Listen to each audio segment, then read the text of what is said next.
வணக்கம் தமிழ் மக்களை.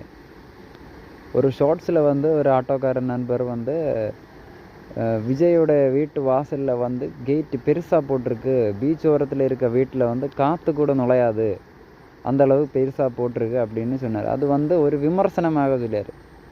ஐயா, விமர்சனம் சொல்லுவது எளிது, அது எல்லாராலையும் சொல்ல முடியும். ஆனால் அவர் எத்தனை ஆட்டோக்காரன் நண்பருக்கு ஹெல்ப் பண்ணியிருக்காரு, என்னென்ன நல்ல காரியங்கள் செய்திருக்காரு உங்களால் சொல்ல முடியுமா? விஜய் ஏன் கெயிட்டு போட்டிருக்காருன்னா, அவருடைய ரசிகர்கள் பலவிதம் விஜய் மேலே பைத்தியமானவங்க இருப்பாங்க. அவங்க ரொம்ப ரசித்து தீவிர ரசிகனாக இருப்பாங்க. அவ்வளோ ஏன்னா விஜய்ன்னு சொன்னாலே, இளைய தளபதின்னு சொன்னாலே அவ்வளோ சீரியஸாக இருக்கிறவங்க உண்டு.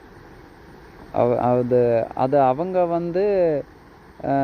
அந்த வீட்டினுடைய கோம்பவுண்டை எடுத்து சாடுறது எடுக்கிறதுன்னு சொல்லி தான் அவர் அப்படி கேட்டு போட்டிருக்காரு. அதை நீங்கள் புரிஞ்சு கொள்ளுங்கள்.